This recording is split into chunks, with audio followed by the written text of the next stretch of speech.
So before I jump into today's video, I've got a little bit of housekeeping to do. Just a few things I wanted to discuss. So first of all, they are still accepting locks for Maddie. So there is a post box where you can send them to, and then they will take them and put them on the fence, or you can go there yourself. So for anyone who's not familiar with this, this is basically, they've set up a memorial at the area where Maddie was found. The property owner doesn't want flowers or plushies or letters or cards or anything, but has allowed for them to put locks there. So basically, you can send a lock to the address on the left hand side of the screen there. Now, they don't have to be fancy locks. Some people have done what you can see here and gone on Amazon and ordered them through Amazon and had them delivered directly through Amazon to the post office box. Or you can go to the local dollar store and just get a lock and even just write something on it with a Sharpie. Draw a love heart, write for Maddie, whatever, if you wanted to. So I know that there's people who are, well, I think most of us are thinking about Maddie a lot at the moment, with Stearns' case once again in focus, and of course with the 1 year anniversary coming up of Maddie's death. So if you wanted to do something special for Maddie, something special to memorialise Maddie, there is something that you can do. So just sharing this. I also had an email from Jay Scott of Guilty of Crime, and basically they're asking for helpers. Now, I'm not sure what that entails, but if you live in the area and you are available to help out in some capacity, if you go to the Maddie Justice for Maddie page on Facebook, and I believe Jenny S, I can't remember her last name, but Jenny she runs that page and she's doing a lot of the organising for Justice for Maddie. So probably you could make contact with her through Facebook. I'm not sure if Jay's mentioned this on her channel as to what the help is that they need or how you can go about doing that, but that's the information that I have. Moving on, I put up a post this morning as a reminder. Today marks the 7th anniversary of the deaths of Abby and Libby. So if you want to share the love, show support for the families, hop across to the post, hit like, or put in some teal and purple love hearts to show love for the girls and show love for their family. Now, I will apologise. I just listened back through that because there was a problem with the audio after that. All those noises in the background is my chihuahua having morning tea. So she's just been grabbing a bunch of biscuits out of the biscuits dispenser and having a lovely morning snack. Okay, so in addition to talking about the girls, let's talk about new documents on my Patreon. So this morning I added all the documents that are currently available for Maddie's music teacher, Italo Brett Bodini. So they are now on my Patreon if you wish to download them and have a look at them. I have redacted some sections of them because we're talking about 8-year-old boys that are the victims. So even with it being Patreon, I thought I still need to redact a little bit of the language there because I was uncomfortable with just publishing it directly. So if you want copies of those documents, I will not be going through that on my channel here. It's not appropriate for YouTube, I do not believe. I could do a Patreon video, but I think if you're keen enough and you're over on Patreon, you might want to just grab the documents for yourself. Let me know if you do want me to do a Patreon video. I would make it a free one, obviously. I'm not going to be ever putting videos behind a paywall on Patreon. If I put videos on Patreon as opposed to YouTube, it will only be because they wouldn't be acceptable on YouTube. Back to the documents. The documents are available for free for everyone. All you have to do is sign up for the free membership on my Patreon. So all that is free. Free documents, free membership, and then you can just download the documents. There's also a bunch of Stearns documents there. I am a little bit behind with uploading documents because it is just so monumental, the amount of documents that have been released lately. So I will try and catch up with that. Now, the final thing that I need to just discuss before I jump into this video is I put out a new members video yesterday, I believe, and at this point I believe that the two individuals who won prizes haven't yet watched that video. So I did a prize draw in the members video. So if you're a member, hop across and check out that video. It could be you. I've explained there how to claim your prize. Basically, just email me, let me know. In terms of other member prizes, I realised that this one was drawn late. I was actually going to draw it at the beginning of February, but having broken my shoulder, that pushed everything back.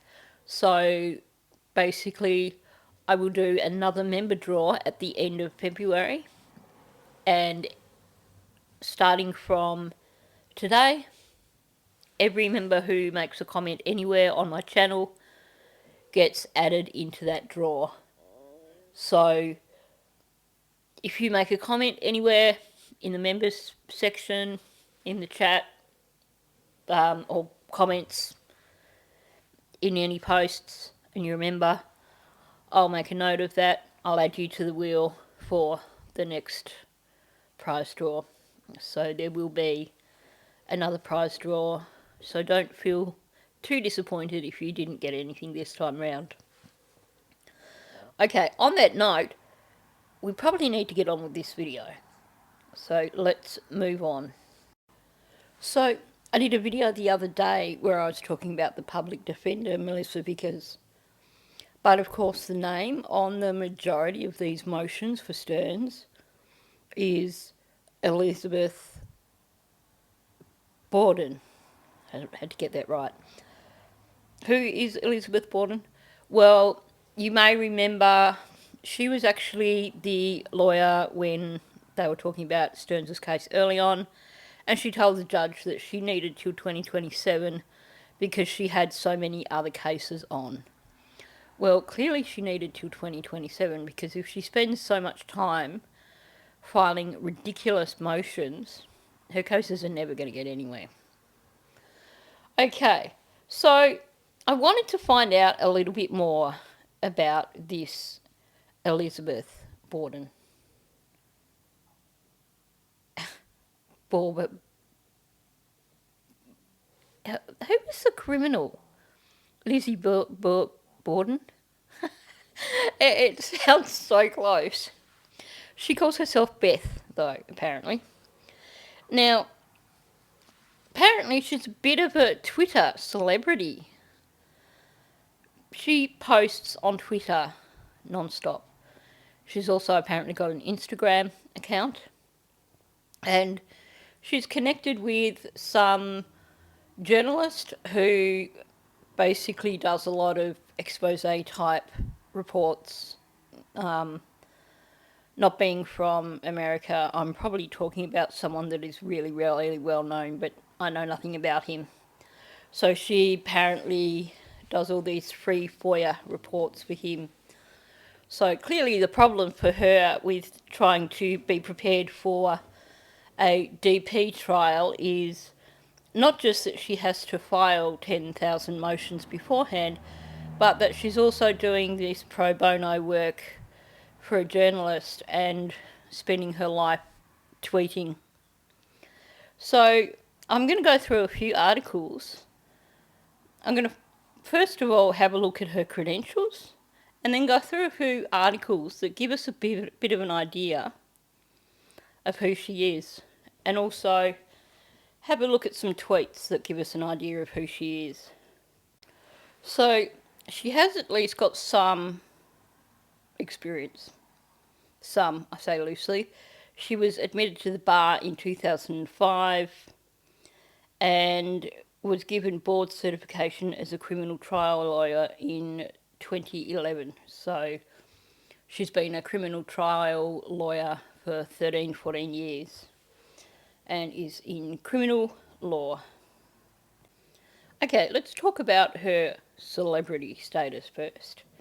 So there's an article by a Joe Berkowitz, "You cannot dunk on a public defender. Meet the extremely online lawyer Twitter celebrity." Okay, here's why I would never be a journalist. Because I just can't do all this long drivel at the start of articles. So I'm going to completely skip the first paragraph because, whatever. Lawyers themselves are not known for having great senses of humour, which is something Beth Bourdon considers a massive misconception. Most of the attorneys in her Central Florida office, for instance, trade dark jokes amongst themselves whenever possible.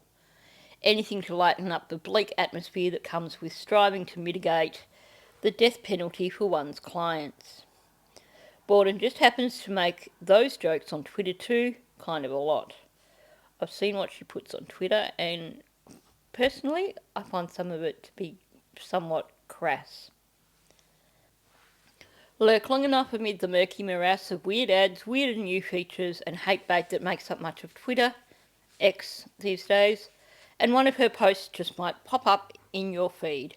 Maybe it'll be a joke, riffing on right-wing podcasters mad about the Barbie movie, a shared link about proto-fascism in Ron DeSantis' Florida, a savage meme about the sorry state of the platform itself the current owner took over. In other words, it will probably be similar to what's on offer from any number of popular accounts run by progressive posters in 2023. But while some folks who trace Bourdon's viral joke tweets back to her bio might be surprised to learn that she is in fact a public defender and FOIA lawyer. That duality is exactly what her fans seem to find most compelling about her. The fact that Beth has this insider view of Florida's legal system and is so down to critique is very cool, says author Talia Levin, who contracted Bourdon to file a lawsuit against US Immigration and Customs Enforcement. Her experience as a public defender going toe-to-toe with police has made her a rare blend of streetwise and smart, says Ken Klippenstein, an investigative reporter for The Intercept who has broken several blockbuster stories with Bourdon's assistance. Plenty of other lawyers have established a presence online where they break down breaking news with the jackhammer of their legal acumen. Some of them even crack jokes on the app as well. But what sets Bourdon apart is that the vast majority of other lawyer accounts are pseudonyms, pseudonyms by necessity, and very few are run by public defenders. And I do have a comment on that, because in Australia it would be considered grossly unprofessional for a public defender to be doing what she's doing. Here we don't call them public defenders. Basically, if it was in the Supreme Court, they would be called used to be called a QC, Queen's Counsel, now they're called a KC, King's Counsel. We don't have a public defender per se. If a person can't afford a lawyer, they are given legal aid. legal aid is usually staffed by pretty crap lawyers who can't get a job elsewhere. So that's where the Australian system is probably nowhere near as good as the American system. Now, you're probably wondering why I'm reading this article to do with Twitter, but it'll become clear in just a moment. Bourdon's path to becoming a lawyer initially stalled out due to another misconception about lawyers. Beyond their supposed lack of humour, she first gravitated towards a legal career as a teen, but convinced herself that all lawyers were geniuses and she was decidedly unqualified. When you're a kid looking at lawyers, they seem like the smartest people in the world, she says. I assure you, we're not. Can we just savour that quote? She's essentially told us she's a dumbass. After dropping out of college a couple of years in, she started working as a receptionist and unofficial legal secretary at a law firm specialising in bankruptcy cases. In this role, she realised she actually did understand dense, knotty legal concepts and grew confident that she could one day practice law herself. She left the job not long afterward to be a stay-at-home mum by day and take classes at night. Once she had her undergraduate degree and once her youngest child was old enough for preschool, she went after her Juris Doctor degree, and the rest is history. So to me, that actually explains the reasoning for this excess of motions. This is someone who hasn't just gone through and considered themselves lawyer material initially, but someone who was a college dropout and didn't consider themselves intelligent enough to study law, and then decided to go back and study law, and has clearly been trying to prove her academic acumen ever since. You see people like that who feel the need to prove that they are as smart as everybody else by going just way over the top with whatever they're doing. Like posting, I think we're close to 40 motions now with the latest bundle that was posted this week. So in his DP case, I think my last count was close to 60 motions, I believe. So it seems like there is a sense of inadequacy with this woman, and she thinks she can prove her intelligence by posting really, really wordy motions that use as much legal speech as possible, because she thinks that's what makes her sound like a good lawyer.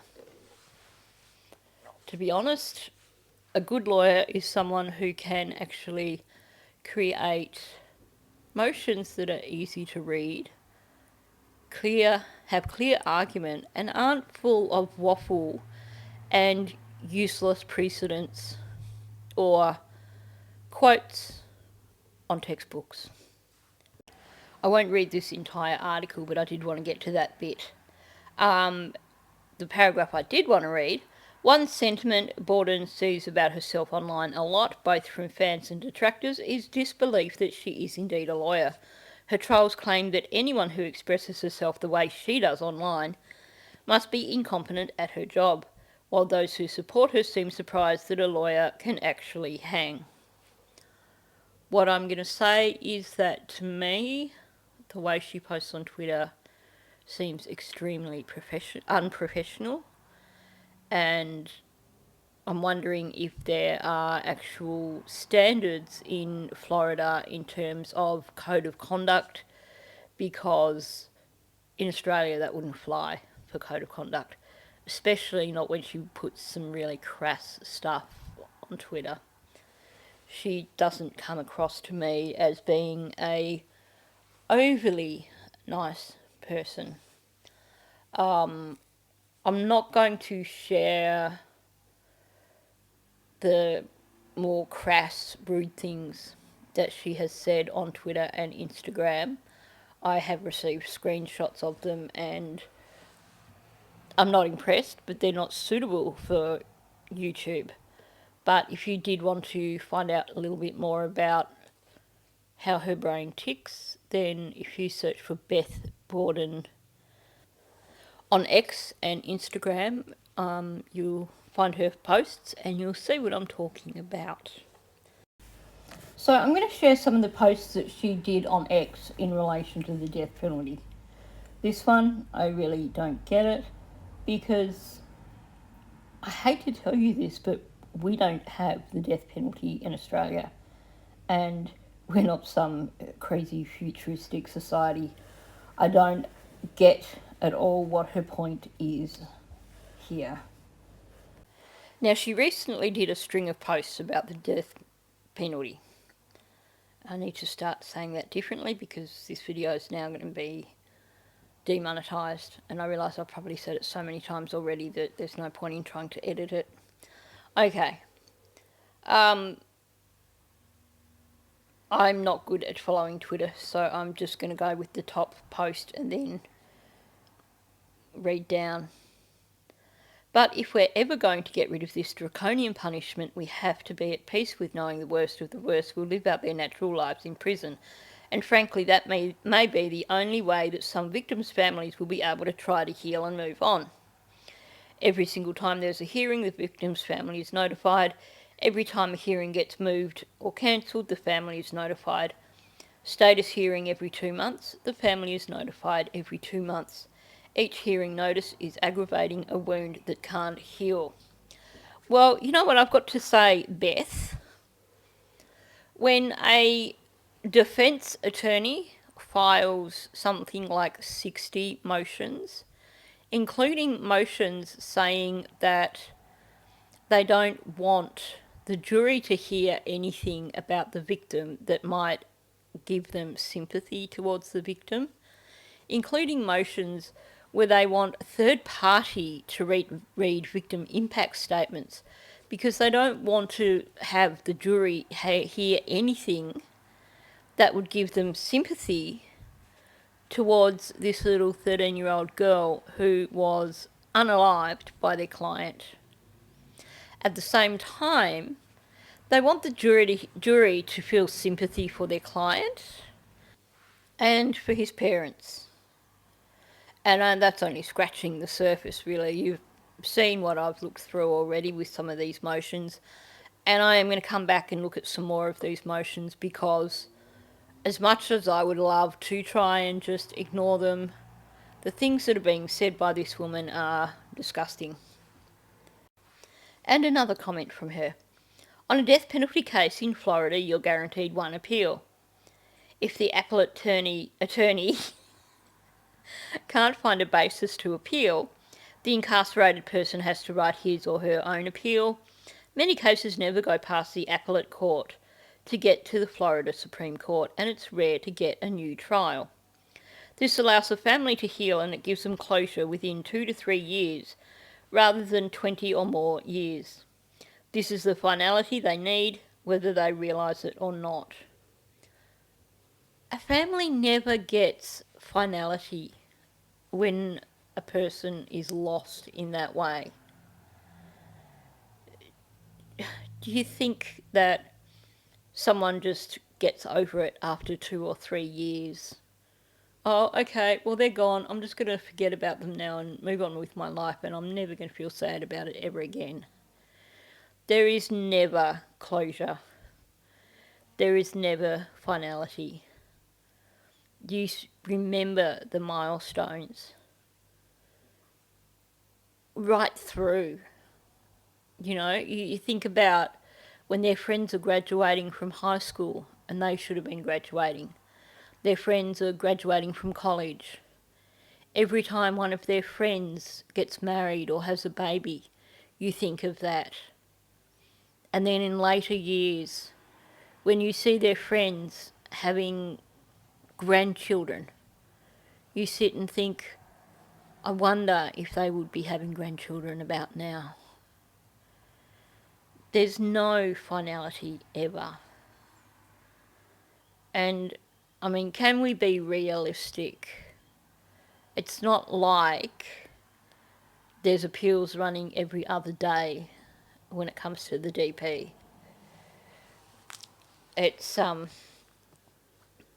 yeah, this is not a great argument in my opinion. And she's trying to sound sympathetic towards the families, but is she really? We've seen the motions that she's filing. She doesn't care about the families. These posts really annoy me, given the motions that she's filing, because if those people who care about Maddie are seeing those motions, they hurt. And yet she's trying to come across as this caring person who wants to get rid of the death penalty because of the effect it has on the families. Now, can I just say that from looking at this teeny tiny picture, because it is so teeny tiny, she reminds me of Bullhorn Betty. Okay, let's read this one. Assume the person goes to trial and gets the death penalty. That starts a new round of appeals and hearings, and you guessed it, a new round of notifications to the family. Many death cases come back on appeal due to error. Generally, a whole new team starts from scratch. Now, something just occurred to me.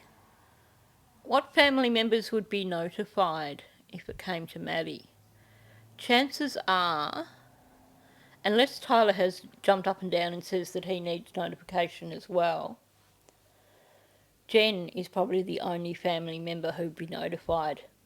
I would be quite happy for her to receive notifications for the rest of her life. Not only is the person off of death row, but now there's another trial with a whole new round of constant hearing notifications. Oh, that's rich. During the 3 to 4 years it takes to work up the case. So she's basically now saying that she wants Stefan's case to drag on for 3 to 4 years. Meaning that I think we can expect that it is going to go well beyond September of this year.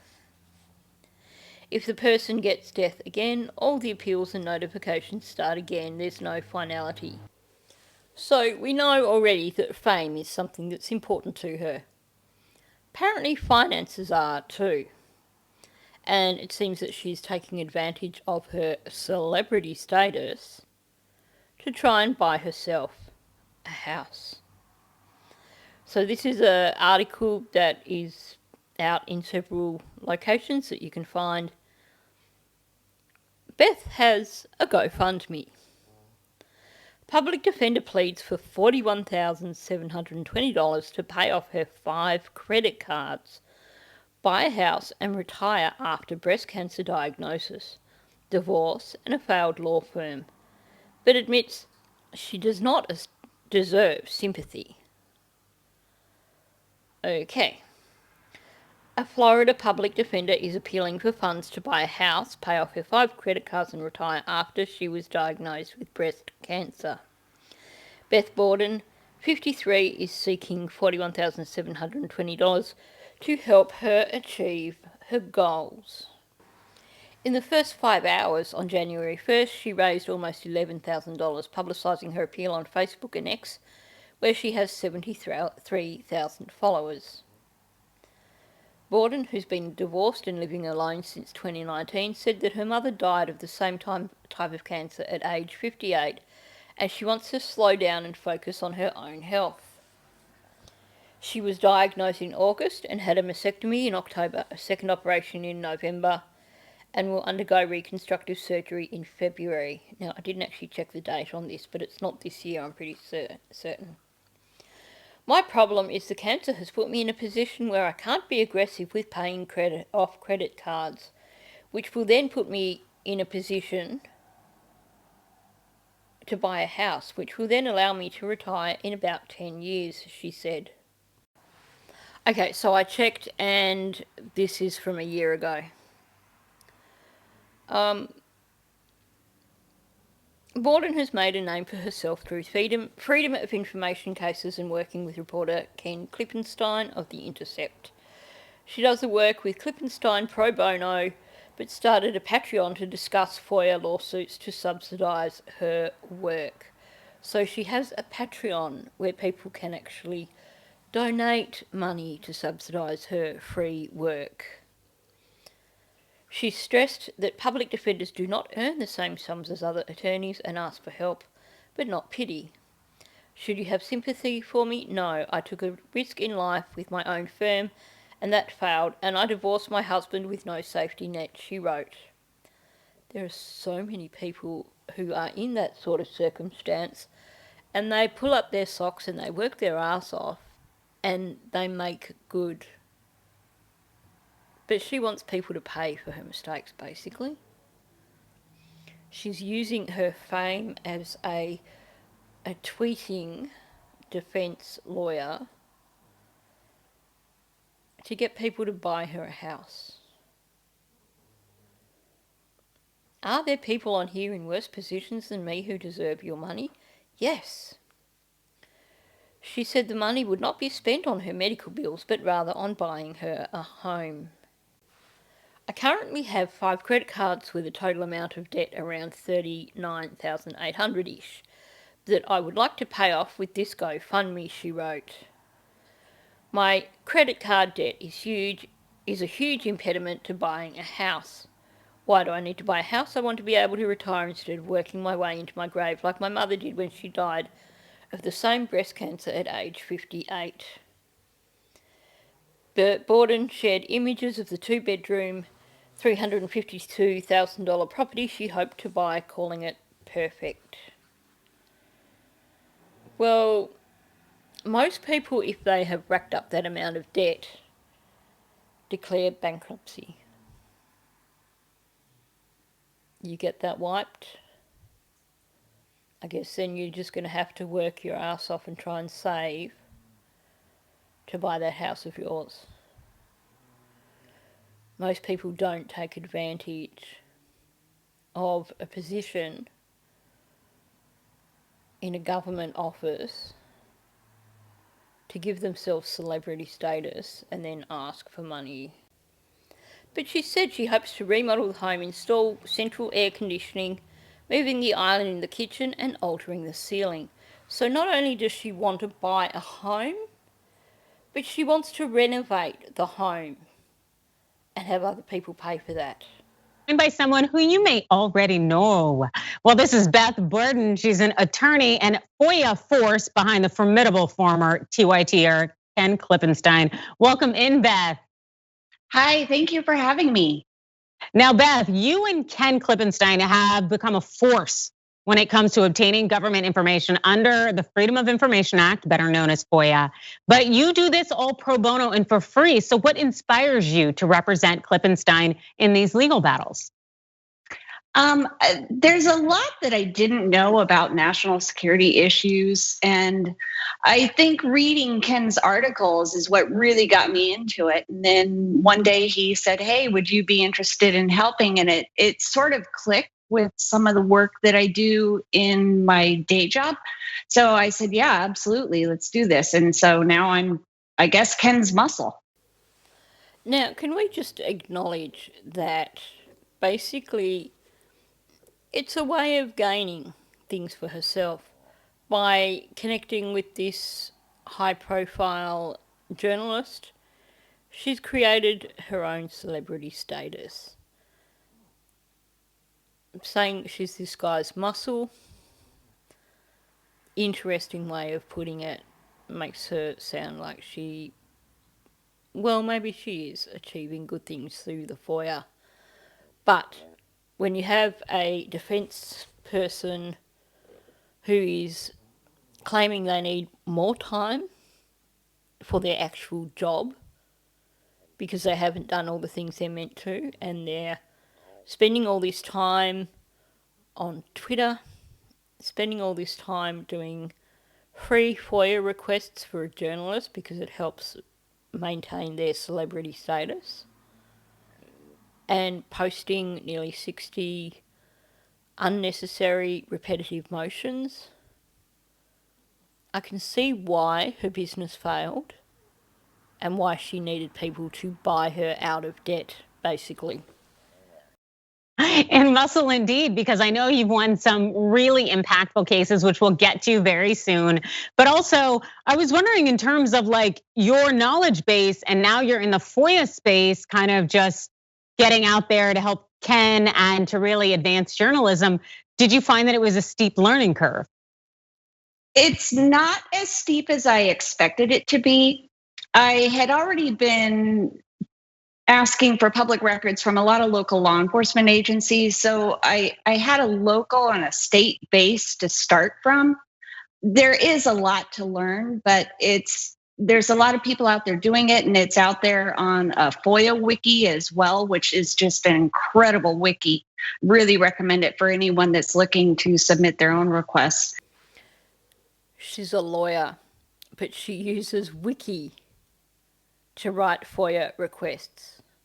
So my question is there a wiki for writing motions for court also? Maybe we should be calling her Wiki Beth or Wiki Bourdon. I find it so amusing because you would think that a lawyer would be able to look up the laws for themselves and quote statute in order to get FOIA, and that they wouldn't need to use wiki to write FOIA requests. And so I'm still learning, and I will always have something to learn, but it wasn't as difficult as I expected. And I also know that, many people may not realize that FOIA fights aren't your day job. If I understand this correctly, you're currently assigned to the Major Crimes Division at the Public Defender's Office in Florida, where you represent people charged with first and second degree murder, which is pretty intense. So how has having this ground level view of the criminal justice system really shaped you? Starting from the criminal justice system, I already had a poor view of government and how the government treats people. And FOIA just reinforces that. And it intersected with a death penalty case that I had.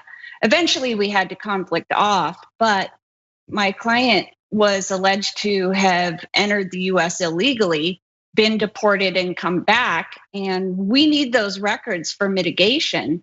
And the government didn't want to give it to us, even though he signed a document, because clients aren't always the best person to know exactly all of the answers that the government wants filled out on these forms to get your alien file.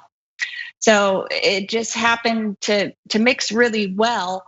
And that's why I really wanted to get into it, because it can and will help with my death penalty mitigation work. Does anyone else see the irony of her being this big FOIA advocate, and yet she basically wants Stearns' trial to be closed to the public, essentially? She's talking about motions and everything. I think there are so many motions now that I get confused, but definitely all the pre-trial stuff, and I'm not sure which case, possibly both or one, I don't know. But she wants all the pre-trial stuff to be closed, and yet she's a massive FOIA advocate. That is such a contradiction. So it just is perfect for me, really. And also, I'd love to explore a little bit more about the capital cases that you work on, in part because we've seen so many individuals be put to death right in these last few months of the Trump administration, in part where it's supposed to be a lame duck period. Also, we're supposed to be moving away largely just from the Trump administration, yet we have these individuals suffering. And as we learned these last few days, we have 2 inmates who are on death row who are supposed to be sentenced to death during the Trump administration who've tested positive for COVID. And yet the Department of Justice will not stop those executions. And I'm wondering, how does this resonate with you? Well, obviously, I'm against the death penalty. I'm against rushing executions to try to meet some quota before you leave. There's a lot of controversy surrounding, in my world, in my work, surrounding the federal government looking to give alternate ways to go through with these executions. And I just think that as a society, when we have so many people who are death row exonerees, why do we trust this system to be right? And now you're rushing people to the death chamber.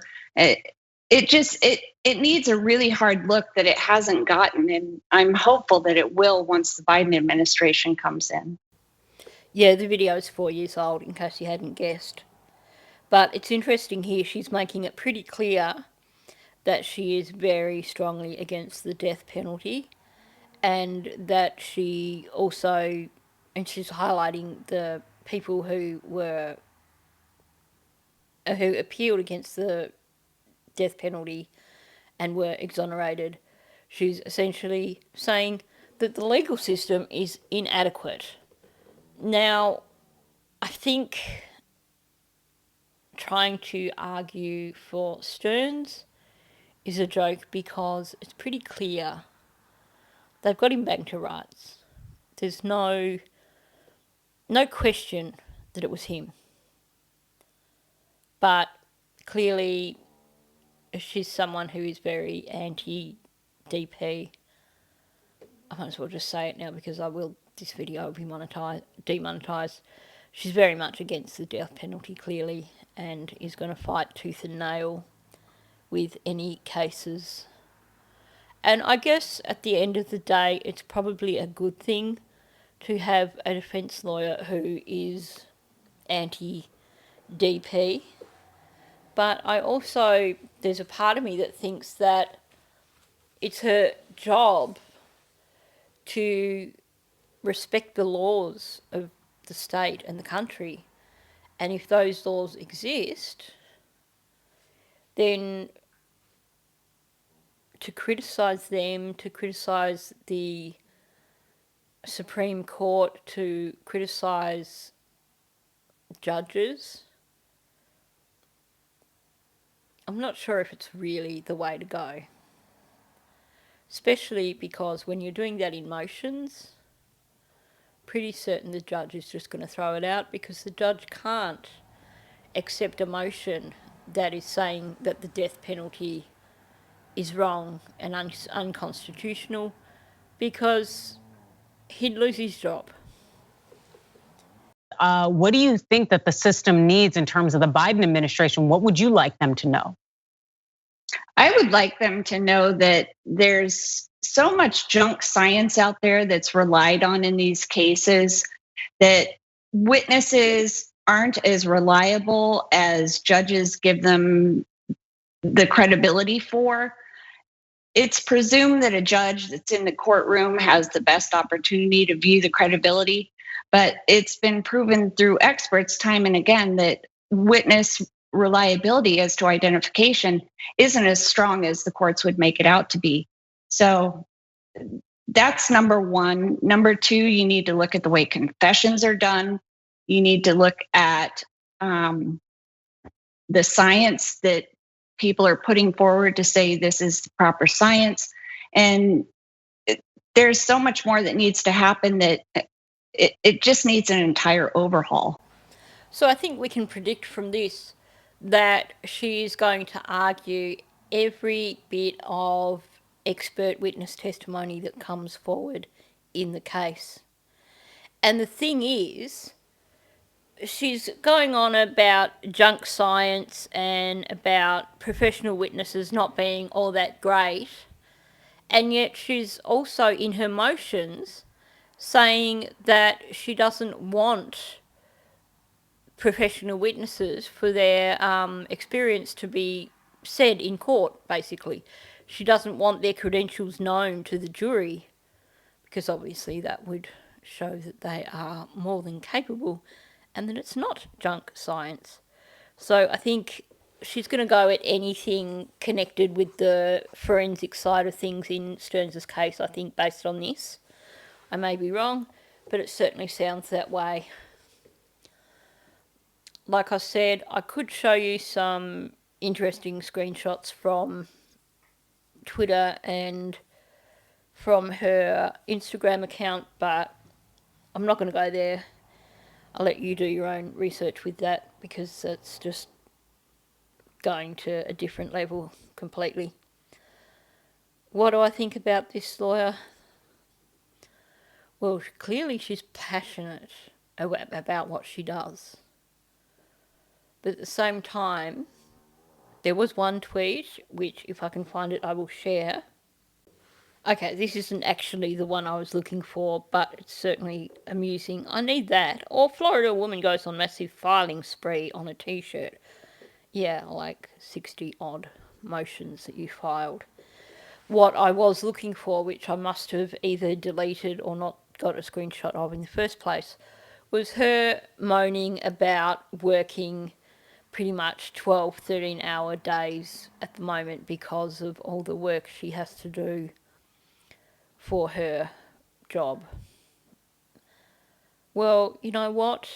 All I have to say to that is stop filing ridiculous motions, and you could probably put in far fewer hours than what you are.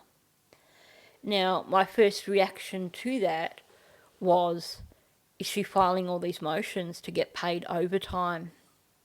However, I did my research, and correct me if I'm wrong, but I believe that in Florida, if you are earning over, I think, $900, hang on, no, I can't remember. If it's something like $800 or $900, if you're earning over that a week, then you can't get overtime, which is a pretty crappy law in Australia. No matter what you earn, you can get overtime. Whereas she is earning, I believe, somewhere around $1,500 a week in her role. So I don't believe that she does actually get paid overtime for doing all those excess motions. I think it's just an ego trip for her, and I don't know. But let me know if I'm wrong about that. So it seems like she loves filing motions. She's very strongly against the death penalty, and she considers herself as a legend in her own lunchbox, basically. Posting on Twitter, posting on Instagram, and I think it said here posting on Facebook. And she even has a Patreon account so that people can give her money there. So clearly, seems to me like her number one priority might be fame and fortune. I may be wrong, I may be unfair, but it certainly seems that way. I think from what we've seen, that we can expect to see many, many more motions filed by this woman, and that she's going to try and drag both these cases out for as long as she possibly can. Hopefully, the judge won't allow that, and I do believe from his comments now with both hearings that he is going to draw the line somewhere. If you saw the brief hearing the other day, he did specifically mention delays and time frames and stuff like that. So I don't think the judge is going to buy into her stuff. I noticed in that interview there was a sort of a veiled dig at judges for their inability to recognise witnesses as what they are, or for thinking witnesses are better than they are, or something like that, which is kind of in keeping with the motions that she's filed that to me sound like she's trying to tell the judge how to do his job. It will be interesting to see what other motions are filed by this woman in the future. I think we're going to see plenty more from her. So, on that note, thanks for listening. I know it's been a bit of a all over the place one, but I just really wanted to dig in and find out who this woman really was. If you're new to my channel, please subscribe. Also, please hit the like button and leave a comment. My videos are struggling at the moment, possibly due to the content, possibly also due to the huge break that I had. But you can help me out by hitting the like and leaving a comment. Thanks, and I'll catch you in the next one. I've been